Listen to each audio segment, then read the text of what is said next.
Marine Veteran Matt Harden talks about 11 years in the Marine Corps, going to college after the Marine Corps, and becoming a police officer. Now he's running his side hustle, OpTempo, where he's teaching weapons and tactics. Coming up next on Veteran on the Move. Welcome to Veteran on the Move. If you're a veteran in transition, an entrepreneur wannabe, or someone still stuck in that JOB trying to escape, this podcast is dedicated to your success. And now, your host, Joe Crane. My good friend and fellow veteran Bob Euland has come out with his new book titled Transitions 2.0. This is the best book for any transitioning veteran. Check out Transitions 2.0 at veteranonthemove.com/transitions. Hey, Matt Harden, welcome to Veteran on the Move. Thanks for being here. And before we get to talking about business and entrepreneurship, take us back and tell us what you did in the Marine Corps. Hi, Joe. I appreciate you having me on this podcast. Yeah, so joined the Marine Corps in 1993 and actually started out being a 2811. It was a communications electronics technician. Got into that and figured out that wasn't going to be the right path for me. And during a deployment to Panama, got my secondary MOS as 0311 and just went off and running with that. So kind of found my true calling in the Marine Corps during that deployment. Yeah, you know, a question about that. I don't know if I've ever heard of somebody having a different MOS than infantry and then actually being able to go into infantry later on. Was there something unique to that scenario?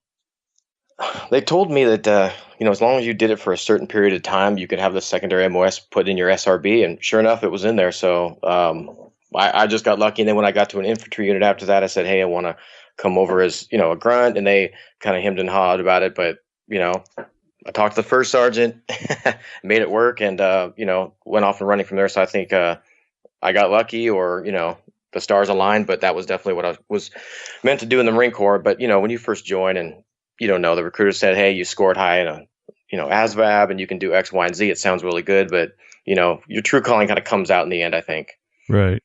Well, believe it or not, I mean, one of the right now these days, one of the toughest MOSs to get into is infantry. I mean, sometimes you may have to wait 6 months to get a guaranteed infantry slot, but yeah, it's amazing. Your typical civilian scenario, it's like they think, avoid infantry. Well, actually, in the Marine Corps, it's like one of the most sought after MOSs because, after all, that's what the Marine Corps is all about is the rifleman. But right. It's pretty competitive to get into an infantry MOS, at least to have a guaranteed MOS before you go off to boot camp. I wonder if that changed after, Iraq, Afghanistan, just being in the news, seeing what was going on, guys getting, motivated. I'm just curious. I think it's always been that way to a certain extent, but I think over the last several years, it's even more competitive to get in and have the infantry MOS. So I just know that from my nephew. He last year, he went off to boot camp, and I kept telling him, like, don't go open contract. Never. Don't let him convince you of that. Tell him, because he was absolute, I'm going infantry. I'm like, don't go until you have an infantry contract. And right. They try to convince you otherwise, then have them give me a call. But right. But he did get the contract. He had to wait like an extra month or two just to get that. But it's one of the most competitive MOSs to get. So wow. Yeah. Okay. So, and then how long will you end up in the Marine Corps? So overall 11 years. Oh, wow. Awesome. So tell us so you went in 93? 93. Yeah. So I had 10 years of peacetime, pretty much, military. Yeah. Some deployments, Panama, Chile, some trainings here and there. All the normal workups, the CACs, everything else. And then 2002, we were a QRF down at Camp Pendleton for a year as, the war on terror kind of spun up. And then January of 2003, we went over to Kuwait with the rest of, 1st Marine Division, or part of 1st Marine Division, and we're there for the invasion. Yeah. Okay. And then around 2004 timeframe, you got out? I got out in 2004. I thought, let's finish some schooling. Let's, kind of move on. So, I'd had a good run and, I came back in one piece and finished college. Great. Well, so tell us about your transition and going to college after 11 years in the Marine Corps. So that was a little bit difficult. Just that, there we are, Kuwait City. We're getting on a bird. We're coming back, Camp Pendleton. You see your family, and within 48 hours, you're literally back in your city, wherever that may be, getting a cup of coffee, going here, going there. And it's a surreal experience. It's people are doing their daily things, no fault of them. But you're like, hey, there's a guy on patrol, like right now, while these guys are doing this. So it was a weird kind of transition, and it kind of reminds me of something Jocko Willink says. He kind of talks about how in World War II, guys would have decompression time coming back over from overseas, whether it be 2 weeks, a month, 2 months, to decompress, work through some things, and it was an easier transition, whereas now it's a quick turnaround and we're back here in the States. Yeah. Yeah, that's like the second time in a couple of weeks that Jocko's podcast has come up. I actually just started listening to his podcast recently. He's got some. It's a cool podcast. He really goes deep with all the mental stuff as far as military and discipline goes. So it's pretty cool. Yeah, exactly right. I think I experienced the same thing a couple of times myself. I think one time I was actually coming home on emergency leave on an airplane. Ironically enough, it was a Delta airplane. And being a Delta pilot myself, but I was out on military leave, and all these families were coming back from their summer vacations in Europe, and I'm like the only Marine on the plane, and I'm just kind of like looking around, going, "Dude, about 12 hours ago, I was out in the middle of the Western Iraqi desert." It was very surreal, huge culture shock. Hard to get your mind wrapped around it and do it. I mean, yeah, it took some time, and then I started into classes, and I'm there in school with people, a little bit younger than me, but it was weird. You're going to classes and you feel like, man, I was running patrols not too long ago, or putting together, fire plan sketches or whatever the case may be. But it was, it took some time to get back to, letting go of not having as much responsibility as I did, running the squad and infantry platoon, then going to school and just being responsible for myself.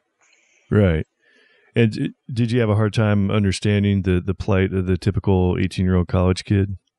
Oh, most definitely. People, you could hear them complain about, certain things, and you're thinking, wow, it's got it so easy here. We can walk here and there. There's there's nobody shooting at you. You can go eat what you want, get to drink what you want, go here, there. And it was, it took some time. Finally, you kind of start letting some of those things go, and the transition becomes a little easier. But, yeah, I finished my degree, did some science work, basically became a microbiologist, funny enough, and started working for Kaiser Permanente, a big hospital clinic kind of chain out here on the West Coast. Mm-hmm. And the last year of that workup, my buddies in the Marine Corps had joined, different law enforcement agencies. Said, hey, you should come on over. The camaraderie's good. It's like the Marine Corps. You'll really like it. And I said, hey, I've got too much time invested in my college work. I need to finish this. And I did, finished it, got my license, started working. And 6 months into this lab work, I remember one of the supervisors of the lab saying to me, so Matt, are you ready to do this for 20 years? And for me, that was just kind of a switch. That's something clicked to me there. Because I like the work, but you can imagine a lot of these labs are inside, no windows, because of, they're trying to keep things temperature regulated, et cetera. Mm-hmm. And I thought, no, I'm not ready. Even, so that's when I started seriously considering law enforcement. My buddy said, hey, we're hiring. So I said, you know what, I'll throw my name in the hat. And I went down that path, and I already had a good job. So I think I interviewed better because I had a job, and I ended up getting hired. And then, that was it. Do you think the guy in the lab asked you that question, your supervisor, because he knew you weren't right for the job, or do you think he was just normal conversation? Yeah, it could have been a little of both. He's an older guy. He's got some insight, and he knew kind of a little bit of my background, that I was a veteran and I was a little older than the regular student coming through or intern coming through. Or he just could have been said it matter of factly. I don't know, but it always stuck with me. And I think that was really the tipping point of me finding like my true calling, being, service, guardian, whatever, however you want to kind of label it. But that was really when I said, you know what, I need to follow the right path, and got into law enforcement, and I didn't look back, and it was the right move. Right. So obviously you get into law enforcement, and you're thinking, okay, yeah, I'm definitely enjoying this now. Why do you suppose that is? What was that experience like for you? So experience was good. You do get the camaraderie. You go to the academy. It's boot camp like. I wouldn't say it's too similar. It's a boot camp light, but it's a good indoctrination for civilians going into a paramilitary organization. So, and while I'm in there, I figure, yeah, I'm in the right place. There's formations, inspections, and you're held to certain standards, and that's what we're used to. So, getting into that was good. But then once we get into training actually on the street, there was a couple times I remember clearly there were some hard transitions saying, why are we doing things like this? In the Marine Corps, we would have done X. Why are we doing this here? And I had to kind of get schooled up on, how it's not quite the same. Yeah, like the rules of engagement with a police officer are not quite the same as a Marine in Iraq. Exactly. Exactly. And my buddy who had been in law enforcement a year and changed longer, 2 years, was able to kind of, temper that and said, hey, man, you look at this. You got to look at that. And so he helped me through that. Really great guy. So I owe a lot to him bringing me into the profession and kind of like helped me kind of that transition. All right. Well, hey, Matt, hold on just a second. We'll take a quick break. We'll be right back. Army veteran Bob Euland knows the struggles veterans face in the transition process and has dedicated his post-retirement years to helping veterans successfully transition into the civilian sector. His new book, Transitions 2.0, is one of the best books for any veteran facing the transition process. You can find Transitions 2.0 at veteranonthemove.com/transitions. Also, Bob Euland is the chairman and CEO of the Center for Transitional Leadership. CTL seeks to assist and empower armed forces personnel during their transition from military service to private sector employment, with particular focus on helping military men and women position themselves to be sought-after candidates in the civilian workforce. I have the pleasure of serving on the board of directors for CTL, and you can check out the CTL website by going to veteranonthemove.com/CTL. All right, we're back talking with Marine Veteran Matt Harden. His company is OpTempo. So, Matt, you've talked about your experience in the Marine Corps, college, and being a police officer. How is it this entrepreneurship thing and the idea for OpTempo came up?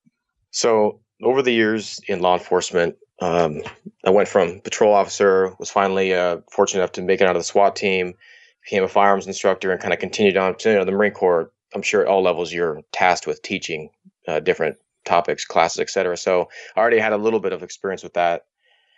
But once I became a firearms instructor, that really is really where I could share my knowledge, things I'd learned overseas, things I'd seen in police work that maybe we could do differently or better, and share that with the officers. And that kind of just ran with that teaching. Transitioned to another agency about 5 years ago, joined their SWAT team, their firearms instructor cadre, and thought to myself one day, man, we've got all these skills, know some good people. Why don't we put something together and get some training out there? And the second piece to that was I found that you go to the academy. Say I'm a civilian, I joined the police force. I go to the academy. I get some training there. Go to my agency. I get some training there. After that, firearms training is few and far between other than in-house training. There's not a lot of stuff you can just say, hey, you know what? I'm going to go 30 minutes down the road. I'm going to take an advanced rifle course or advanced pistol course. It doesn't happen. People come through, big name instructors will come through every once in a while. But California is, because of, I think, the gun laws, they're a lot more apprehensive to come out here, or they just don't come out here as often. So I thought there was a hole there. Let's go ahead and get some training out to these people. And that's where it all started. Huh. Okay. So you're a police officer and you start doing some of this tactical training on your own, and it kind of develops into a business idea? Yeah, that's right. So, and I was sending myself to outside trainings, to get more knowledge. Like people say, hey, you've been overseas, you're a combat veteran, you should, know everything, quote unquote, but that's not true. You keep growing, you keep learning, gear changes, tactics change, weapons change. And I just wanted to stay relevant, up to date, and not be teaching something that was 10 years old. So I was constantly going to classes, and then I thought, let's bring this stuff, if not my own content, something I've learned from 5 classes, distill it down to the best stuff, and let's give it to people that want it or need it. Yeah. Now, as a regular police officer, are you required to qualify on the pistol range or go shoot on a regular basis? Yeah. So most agencies, I'll just kind of speak from my broad range of agencies I know are qualifying on their handguns all the weapon systems, that'd be shotgun, rifle, handgun, once to twice a year is mandatory. And then in between that, they'll have some just skill building days. Mm-hmm. But by and large, it could be more. It could be more firearms training for sure. Yeah. And then with OpTempo, you're trying to expand upon that, not only get more exposure to firearms training and tactics, but things different other than just going to the typical pistol range. Right. We're trying to incorporate, vehicles. We're trying to incorporate stress shoot situations that officers face on the street, where things happen on a car stop really fast. So we're trying to bring more realism to the range, obviously, and just get some more trained to people that want to go further. So say you got a patrol officer who wants to be on the SWAT team. Well, we're going to give him a prep course, which we just ran this Saturday, a prep course on all the insides of how SWAT teams work. So when you go to apply, have an interview, et cetera, you're well prepared. So we thought that was something of value we could offer. Okay. So what's been your experience as far as, you've got the resident knowledge of what the business is going to do, but what's been your experience as far as what it's like to run a legit business, cash flow, keeping the books, marketing, sales? Unbelievable. Unbelievable. You're listing all of my headaches. Yeah. It's just, you're sitting down with your buddies, you're having a beer. Hey, this could be a great business. We've got all these great ideas. The creativity's flowing. It sounds great. It sounds easy. And then when you get into the weeds and you get the licensing, the insurance, payroll, 1099s for your employees or marketing, social media, and it just starts stacking. It can be a little overwhelming at first, but I think once you get, your groove going and you kind of figure out how you can manage it, it gets a little easier, but in the beginning it is a little daunting for sure. Yeah. Now, how have you been able to work through all that? I mean, because it's kind of a catch-22 when you're first starting out, is you need to do all that stuff, but you don't really want to do all that stuff, because if you're doing all that stuff, you're not really doing what you started the business for, and that's the actual tactical and firearms training. Right. But yet that other stuff has to get done. But you can't just hire somebody to do it all for you, because you may not be making much money right now. Absolutely. So I reached out to friends that were in different professional industries that were contract. Either I've got a friend who's a photographer who works self-employed, and then he brings contract employees in. He was a wealth of knowledge on how to do behind the scene things. I joined a group on Facebook, Ventrepreneur Tribe. I think there's almost 7,000 members in there, and that's veteran business owners, all range of business types. You go out there and ask for help, and it's unbelievable the response in the community that's on there. Wow, that's awesome. That was Vetrepreneur or Ventrepreneur Tribe. Okay, and that's run by a guy named Andrew O'Brien. That's cool. Yeah. And I go on there and I said, hey, I need. Is there any veterans out there making trauma kits, IFAKs? I need some for my business. And here you go. I get a guy saying, yes, I make them. I need someone making laser engraved coffee mugs or giveaway mugs. There's a guy on there that makes them. You just ask for it, and there's somebody there that's doing it or has the knowledge to share with you. Wow, that's awesome. And this brings up a very important point to you budding entrepreneurs out there. If you've ever read the book, oh my gosh, the name escapes me, but the E-Myth, the entrepreneur myth, the whole concept around it is you're great. You're working for some big company. You're great at making gadgets. And you say, I can make these gadgets on my own and I don't need to work for the company. So I'm going to go start my own business and make my own gadgets. And all of a sudden you quickly become overwhelmed with all the other stuff that you have to do to run a business besides making the gadgets. And that's where the whole myth comes in is, do you really want to go be an entrepreneur and be a businessman? Or do you just really like making gadgets? Because if you really just like making gadgets, then maybe you ought to just stick with working for the company and making gadgets. Right. So there's this myth of, I'm going to be the great entrepreneur and make so much more money. And when you get into it, you realize there's a whole lot more to it than just making gadgets. But the way to get past it is doing exactly what you've done.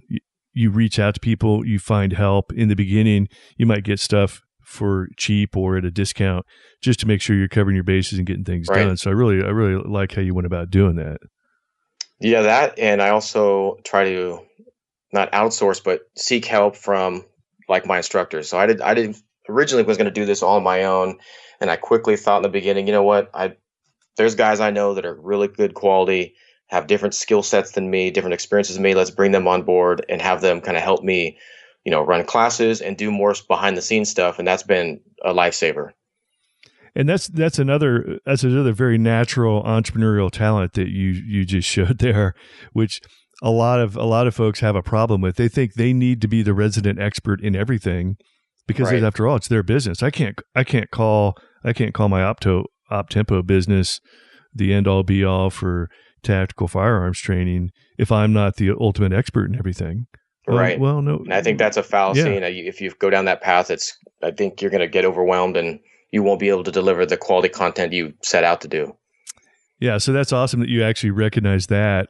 And you did bring in experts and people that are literally better than you at a lot of this stuff. Right. And you leverage their talents, right. To really, and ultimately, from the budding entrepreneur perspective, you got to remind yourself, people aren't going to come to a course and take instruction from one of your other guys and think, well, that's the guy that really knows what's going on. It's not the company itself. They're going to think, no, that company's great because that Absolutely. guy worked for that company. So, when you're starting a business, and this is, it's a great characteristic of leadership, the ability to surround yourself with people that are better than you at everything, and yet you're still running the company.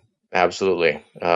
And it works great with our flow when we're doing a class. Like I'll go back to this Saturday, handing off portions. I cover, SWAT team breakdown, mission, gear, and I hand it over to my partner, Chris Layton. He runs the whole canine portion. He was a handler for 7-8 years, and he's an expert. That's not my field. I've got some experience with dogs, but he is the guy that's going to deliver that content. Got another guy, Chris McGivney. He will do the chemical agents, gas, less lethal stuff. And so we've got these guys that are all there that have their expert knowledge. They'll come in, they'll deliver their content while we're doing setup, prep, you name it. So it really works out well. And when you first had the idea for this business, you first started the business, did you kind of envision yourself doing most of the tactical training and everything? Because at the time you might not have known these other people. And that over time, did you bring them in and you start realizing, you know what, I'm really the puppeteer here, pulling the strings, making things happen. I'm not the actual puppet down on the ground doing the actual training. Right. So I initially envisioned myself just doing it all myself because I'd been to classes in the past where there was just one instructor and 20 students. And I thought that's the way it's done. That was just the template I saw. And so I kind of thought, hey, let's go down that path. But then I quickly saw, you know what? I don't know every single piece of content that I want to deliver. I've worked with some of these guys for a long period of time. Like Chris Lee and I were deployed overseas together, so I've known him a long time. So I initially thought of him right out of the gate, and then I brought some other people in, Vince Sellis, CrossFit instructor, former SWAT guy, former canine handler. So I brought all these talents in. I knew they were quality dudes, reliable, and I just thought this is the proper way to do it. Yeah, that's great to hear. And I mean, what you've done and those processes that you've learned only in recent time here in a short amount of time, that's the exact recipe for entrepreneurial success. You start out with an idea, you think you're going to be the expert at everything, but then you gradually bring in outside resources to help you along the way, and then you bring in outside people and surround yourself with people that are better at it than you. And you keep marching forward, and now you're essentially running your own company. Exactly. And but I still like to be down on the ground teaching as well. It's not that I want to step back 100%. That's not my intention at all. So I like teaching. I just think the student shooter gets a much better experience if the same guy is not from the entire time, and just everything works a lot better. It's a lot cleaner when we have, multiple points of view and experiences. Right. So talk us through the most recent time with OpTempo and some of the stuff you guys are doing. And then, however much you're willing to share on the finances of how that works. I mean, even things like, okay, are you actually receiving checks from police departments to show up and train their people? I'd be curious to see how the money and the finances and the contracting works. Sure. So that's the difficult part right now. So right now we'll do an all law enforcement class. We'll do a mixed class civilian law enforcement. And the problem we're having right now is actually filling the classes. Obviously, we're asking people to spend their hard-earned money, come to a training, come to a group of guys that they may know or they have never heard of. So that's really to get the name recognition, get out there, show them, hey, we're delivering some quality. I've gone as far as having some contacts out there where I said, hey, don't pay a dime, come to our class, see our content, see our delivery, you be the judge, and then down the road, if you want to do some collaboration or work together, let's do it. Had a guy come out, brought his wife, they took our class, they loved it, and then he's been flying our flag ever since. And I thought that was just a great move, but you can see that didn't bring any dollars in from the get-go. Yeah. Now, were these guys showing up and you're giving them the course for free, or were they just spending their own money at a heavily discounted price? No, this person, basically he's another business owner. We were looking for collaboration or him pushing some of his clients that wanted firearms training to us. But of course he wanted to vet us, which he should. But just to make the process easier and just to be a little more enticing, I offered him, hey, pro bono, come on out, to see what we're doing so you can see your quality. I'm not going to charge you. I want you to come out. And I think that's just, money well not earned, but, getting some value down the road. Yeah, that was one of the questions I was going to ask you. Did you find yourself having to give out your services and training for free in the beginning just to get the word out? And it sounds like you did some of that. I've done some of that. And the classes are getting bigger as far as filling up, but we're not to full capacity as of yet. And we haven't got to the point where we're getting a full police department contract. Although we've got a contract coming up here pretty soon where we're going to be doing some law enforcement specific skills, delivering that to a military unit that's local here, which I'm pretty excited about. Yeah. So it sounds like you're making headway, and you've really only been doing this for a little less than a year, right? Yep. We'll be a year in about March. Yeah. So you've got some great headway. You got some good momentum. It's one of those things where you're like, you don't know when it's going to happen, but this is probably one of those things where you'll actually reach critical mass and all of a sudden, boom, the phone's ringing off the hook and you got more business and you know what to do with. Right. And that's why I'm glad I've got 5 guys, in the stable ready to go that can help me do this. And this month's been pretty busy. A seminar here, a live fire class here, weapons fundamentals here. So we've been pretty busy. And how are you able to fit that in with your day job? And that's the fact that you're still a police officer, because there's 2 things there. It's awesome that your side hustle completely complements your day job. I mean, it's almost the same thing. It's just it helps your day job and helps those around you that you work with. But but the fact is you're still working a day job. So how do you work it in? Right. So I'm glad you brought that part up. When I first went down this path, I thought this can benefit my SWAT team, my PD, et cetera. And it already has. I've met a good group of guys that are tactical medics that go out and teach TCCC and beyond training. I brought them in. They did a free day for my SWAT team. So that right there was a benefit of doing the business. But the actual timing of it all, I'm lucky right now. My assignment has me working Tuesday through Friday. So I've got the Saturday, Sunday, Monday off. So I've got Saturdays for classes available, Sunday for classes available, Mondays for, office work, all the behind the scenes stuff here at home. So that allows me to be able to do that right now. So I'm still going to have that schedule for maybe a year or so. That helps. And my other guys are spread out throughout the week, midnight shift, day shift, et cetera. So when we've got something come up, I put it out to all of them. Hey, who can fill in? I need 2 guys for X day. And between the 5 of them and myself, I can usually get 2 of them that the schedule works and we can make it happen. Wow, that's great. Okay. Well, Matt, we're getting towards the end of our time. So how do we find you and OpTempo if there's somebody who's listening to this and wants to bring your services to them as far as tactical firearms training? How do we get a hold of you? Sure. Thank you, Joe. So website is www.optempotraining.com. And our handles for Facebook and Instagram, we're on social media, of course, at OpTempo Training for both. So on our website, we've got all the listing of all the courses we offer, our timelines, schedules, upcoming classes, et cetera. We do some IFACs and tactical trauma kits on there, just as part of it, kind of complements our training. So, yeah, look us up, and we'd love to see you at the range. Awesome. Well, hey, Matt, one final thing. You actually have become an entrepreneur now at this point. You still got a day job, which is great. You've done it the side hustle method, which is awesome. That's really how I've gone about it. If you're talking to somebody out there, veteran, soon to be veteran, somebody in transition, thinking they want to get into entrepreneurship and they've got this great idea, or they just want to run their own business, run their own show, what kind of advice would you have for them?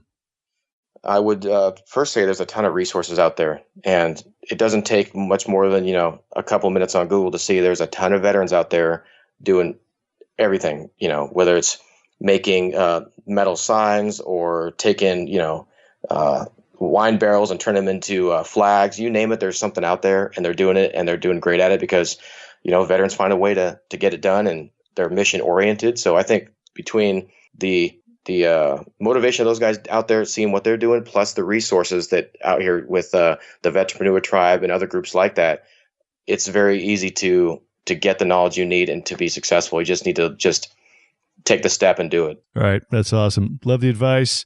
So we'll check out OpTempotraining.com, and that's it. All right. Thanks, Matt. I appreciate you being here and telling your veteran entrepreneurial story. Keep up the good work, and we look forward to seeing your future success. Thank you, Joe. All right. These two veterans are Oscar Mike. As you can tell from listening to the Veteran on the Move podcast, interviews are a great way to tell your story and spread the word about your business. If you would like to get booked as a podcast guest, I recommend Interview Valet. You can check out Interview Valet at veteranonthemove.com/valet. Be sure to check out Thrive15.com, the world's premier online education platform that helps entrepreneurs, aspiring entrepreneurs, and entrepreneurs learn how to start or grow a successful business. Start your free 30-day membership by going to Thrive15.com and use the promo code VETERAN. Thank you for listening to Veteran on the Move, your pathfinder to freedom. If you like the show, leave us a review on iTunes. Reviews are always greatly appreciated. So until next time, this veteran is Oscar Mike.